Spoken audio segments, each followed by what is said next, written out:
You guys wanted me to bring it back? Well, I'm bringing it back. We are going to review Week 13 of the NFL.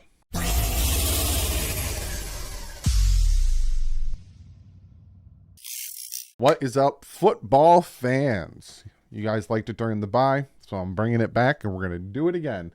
We're going to look at all of the games this past Sunday, maybe even Thursday, and break them down, review them, talk about the good, the bad, and kind of look at the playoff standings, look at all that good stuff. But without further ado, I'm going to minimize myself and switch myself over to this side, and we're going to look at these games. We'll go start at the bottom. At the bottom. Yeah, we'll start at the top. We'll just go here. Yeah, I already reviewed this game. Here's what it is. I reviewed it. I'm going to talk more about it in tomorrow's video. Check out tomorrow's video. It's going to be a good one. But let's look at the Colts versus the Cowboys. At one point, if you can see here in the third quarter, at one point it wasn't that far off of a game. Well, that's 21-19. And then the flipping wheels fell off this mamma jam, 54-19. Jeez Louise. Matt Ryan, 21 for 37, 2 touchdowns, 3 interceptions. Yikes. Dak Prescott, 230 for 170, 3 touchdowns, 1 interception. That's not too great. Jonathan Taylor, 21 carries, 82 yards. Tony Pollard, 12 carries, 19 yards. Their leading receiver, 89 yards. Alec Pierce, I'm hearing really good things about this rookie. And CeeDee Lamb. Wow. There's a one-sided butt whooping there. Next, we have the Steelers beating the Atlanta Falcons. I talked about this. No, I didn't do my picks today or this week. But this game, this is a toss. I honestly thought, looking at this game, it could have been a toss-up. 19-16 win for the Steelers. Kenny Pickett, 16 for 28 and 197, 1 touchdown. Not bad. Marcus Mariota, 13 for 24, 167, 1 touchdown, 1 interception. Worse, Najee getting off on a roll, has 86 yards there. Cordell Patterson, 60 yards. Receiver is Pat Freiermuth. Their tight end was their leading receiver. Drake London, leading receiver for the Falcons, almost had 100 yards receiving on this one. These are just two teams that are kind of in the middle of the pack, hoping and praying something falls their way and they can get a wild card spot in both of their areas. Falcons have a chance to still grab that division. Again, we'll look at it. We'll look at the divisions and stuff at the end. But again, this game is what it is. Next one we'll look at is the Chicago Bears hosting the Green Bay Packers. Aaron Rodgers wasn't messing around. He said he owns the Bears. Bears fans took offense to that. Well, they dropped 28 on you. Justin Fields, 20 for 25, 254 yards, but 2 interceptions. Bad day for Justin Fields. Obviously, he's their leading rusher. He is always their leading rusher, 6 carries, 71 yards. Bad day passing for Justin Fields. Aaron Rodgers, 18 for 31, 182 yards and a touchdown. All right day for him. A.J. Dillon, 93 yards. Packers going to need to run the ball more. It always works for them when they're running. Leading receiver, Alan Lazard, 67 yards. St. Brown, leading receiver, 3 catches, 85 yards. Justin Fields got to do better, right? Justin Fields is fantastic and dynamic with his legs, right? He had like 100-something yards on Miami. I think if he would have played last week, I do think that they would have beat the Jets. But he needs to work on his passing. He makes dynamic throws here and there, right? But other than that, in the whole uniform of Justin Fields, he's more looked at as a runner than a passer, and this is a prime example, right? 254 yards, that's fantastic, but he throws 2 interceptions, no touchdowns. He's got to work on that, but the Green Bay Packers, they're still kind of in the thick of it. Oh, boy, let's look at this one. 40-14. Jaguars come off beating the Ravens. Right? Probably feeling real good about it. And then they get whomped. 40-14. Jared Goff, 31 for 41, 340 yards, 2 touchdowns. Fantastic game by Jared Goff. Jamal Williams, I had him on fantasy. He only had 35 yards, 1 touchdown. DeAndre Swift, 62 yards, 1 touchdown. Travis Etienne, 13 carries, 54 yards, not in there. Trevor Lawrence, I heard he went out with an injury. He only had a touchdown there. He didn't have too bad of a game. Christian Kirk, 104 yards. Amon-Ra St. Brown, 114 yards. DJ Chark, 98 yards. Jeez. Just one-sided butt whooping in this one. And at halftime, it was bad at halftime. Like this 14 points is really only because of the 2-point conversion. But other than that, it was 23-6 at halftime. And then it was 30-14 by the end of the third quarter. Yikes. Detroit, good for you. You got to be more consistent with that. And we have the Minnesota Vikings beating the New York Jets 27-22. Trying to rack my brain around this one because I just looked over at Mike White's stats. 31 for 57, 369 yards, 2 interceptions, no touchdowns. You look at all those yards, but it didn't equate to anything. You had a 59.8 passer rating, 23.1 QBR. It's bad. Knight was their leading rusher, 90 yards. Receiving, Garrett Wilson, 162. But it didn't lead. It was just how many field goals they kick. 5 field goals. 5 field goals. That's 50. Yeah, and they got that last second touchdown. It was a rushing touchdown by Mike White. Scrambled it in. Kirk Cousins, 21 for 35, 173, 1 touchdown. Wasn't a bad day for him. Delvin Cook, 86 yards. Wasn't bad for him. Justin Jefferson, 7 catches, 45 yards, and the touchdown. Not a bad day. Only 2 sacks by that Jets defense, but Mike White's not. They don't have the answer on this team. I talked about it. I think it was last week or the week before that Zach Wilson was a big reason they lost to New England. A big reason, yeah, because I did the review on that week. Big reason they lost to New England. He didn't do anything, and now Mike White comes out. You know, he puts up a ton of yards, but he doesn't equate to anything. Throwing the interceptions. Now, one of the interceptions isn't his fault, but again, he's throwing it. The inaccuracies is what's popping the ball up and causing the turnovers. Well, they're now in 3rd place, and they are, I think, the 7th seed. Well, lucky the Chargers lost. Kind of kept them in the playoff hunt. Then we have this one. I didn't even realize this one until I started getting ready, and at halftime I started reading the games. They tied. Another tie. So the Colts and the Texans tied, I think. And now the Giants and the Commanders tied. Taylor Heineke, 275, 2 touchdowns. He had a good day. Daniel Jones, 200, touchdown. Again, not a bad day. Brian Robinson Jr., 96 yards. Saquon. Daniel Jones had more rushing yards. 12 carries for 71 yards. When did Daniel Jones become a running back? Slayton with 90 yards receiving. Terry McLaurin, Scary Terry, 105. Fumbles. Look at all these fumbles. Heineke, 2 fumbles, 1 loss. Brian Robinson, 1 fumble. He didn't lose that one. Daniel Jones, 1 fumble, 1 loss. Wow.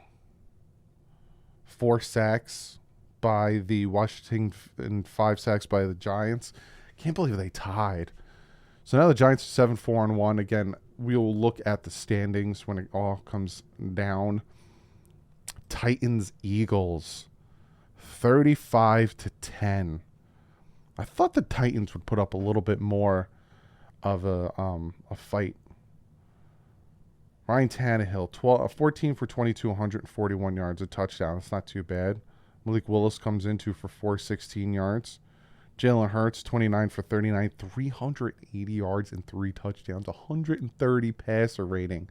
Wow. And they bring Garner Minshew in because at that point they're already beating the crap out of him. He had 1 for 2 for 11 yards. Rushing, Tannehill had more rushing yards than Derrick Henry in this game.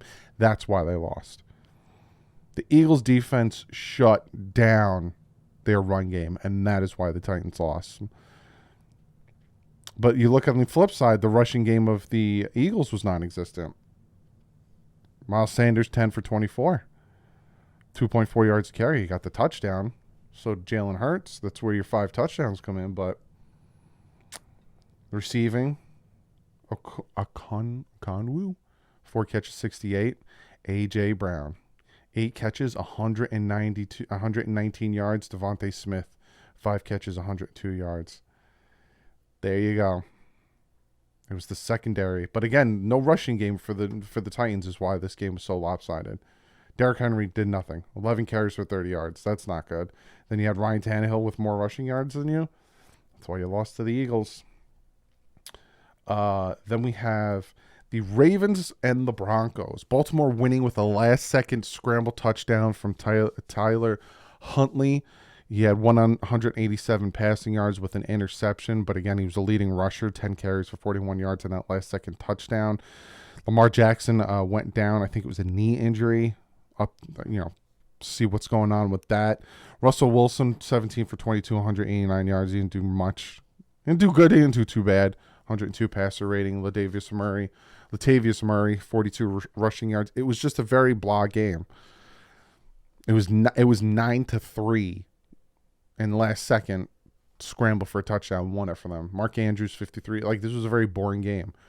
Greg Dolce, 85. It was just a boring game. Ravens got lucky. They came away with this one. But it all depends on what's happening with Lamar Jackson there. Well, so we got the Texans lose. Well, obviously, I honestly, at one point at halftime, Cleveland was only winning by 2. It was 7-5. It was a closer game than we thought. Deshaun Watson, 12 for 22, 131 yards, 1 interception. It was a bad day for Deshaun. Again, people are going to say, and they're not wrong, he hasn't played football in a long time, but not good. Kyle Allen, not any better. 1 touchdown, 2 interceptions.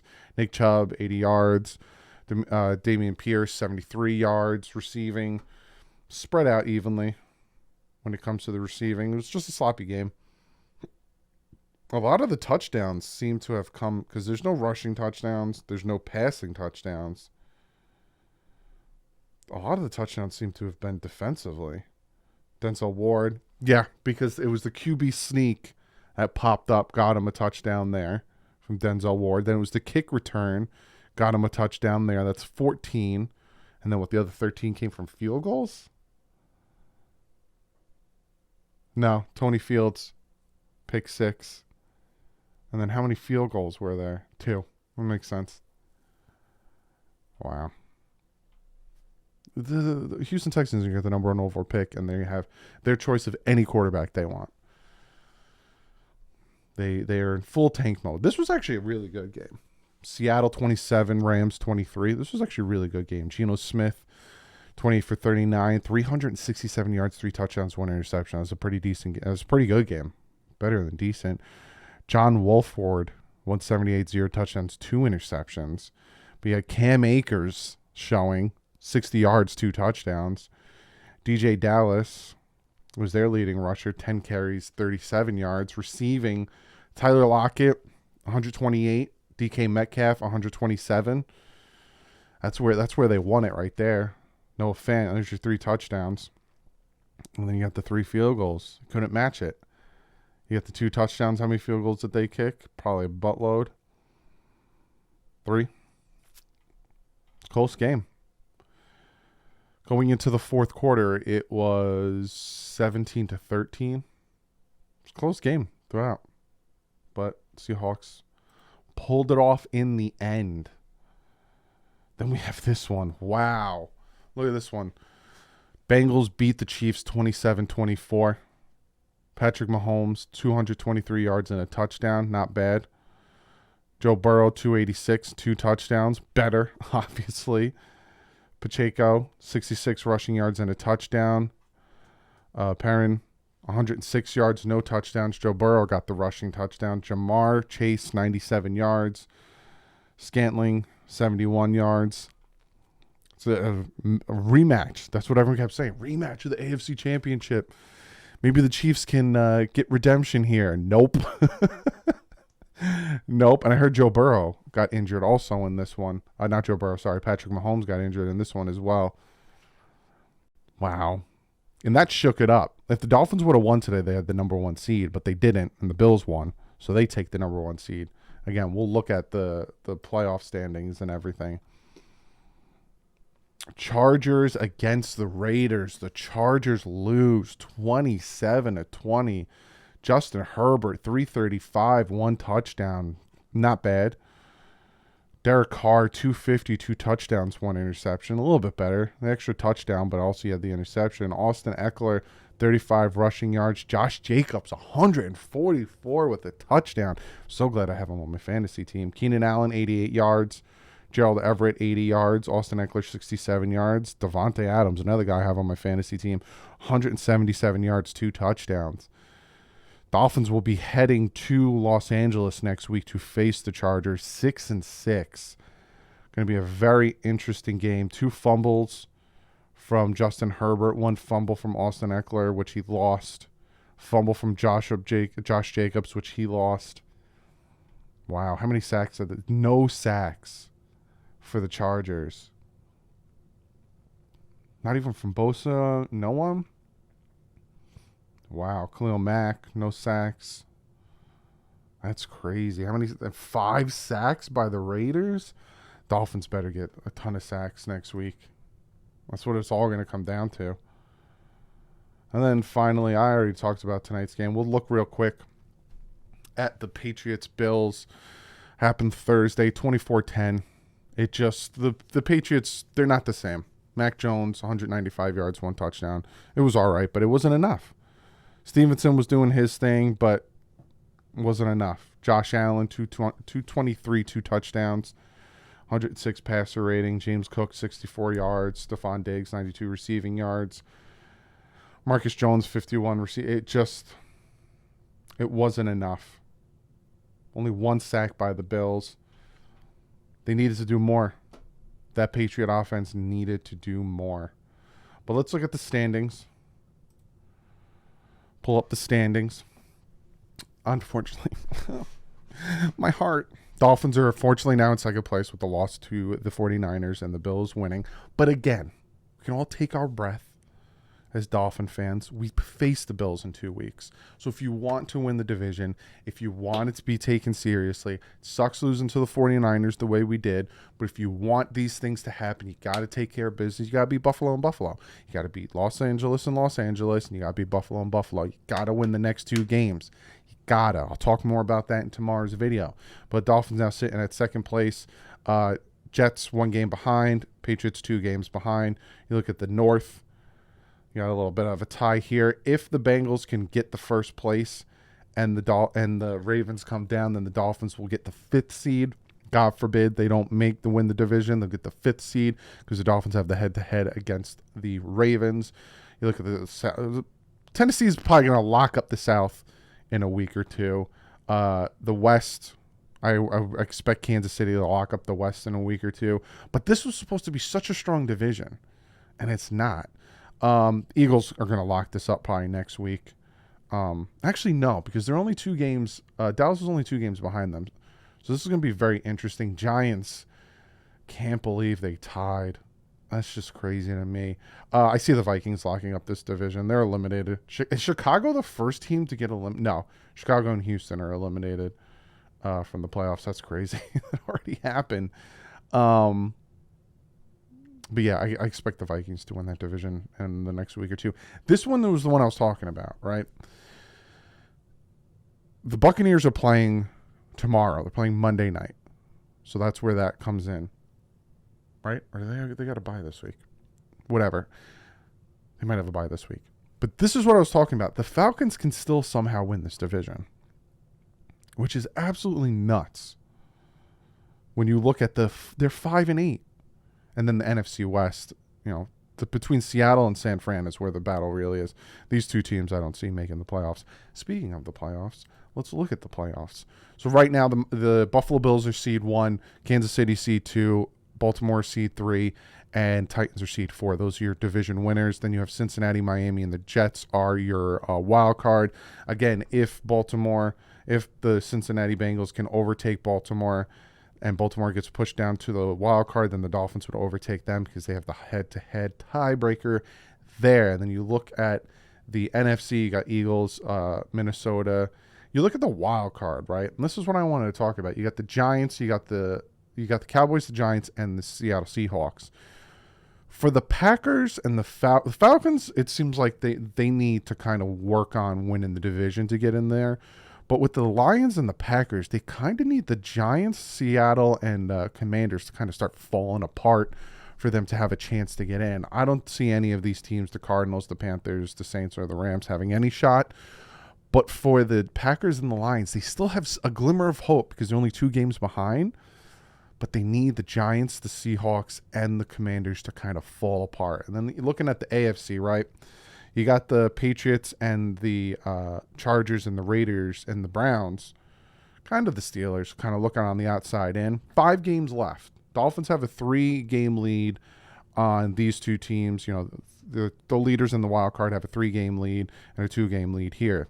Got to hope for something to fall apart for them to get in. But that's what I got for you.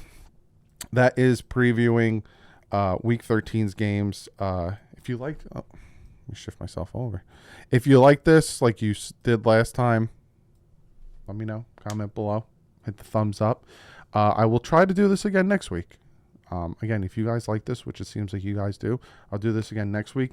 And then the closer we get to playoffs and stuff, I'll start doing the NFL playoff machine and trying to see scenarios and all that good stuff. But other than that, guys, I'll see you tomorrow talking more about the 49ers game and what the Dolphins have going forward. But other than that, like usual, stay classy.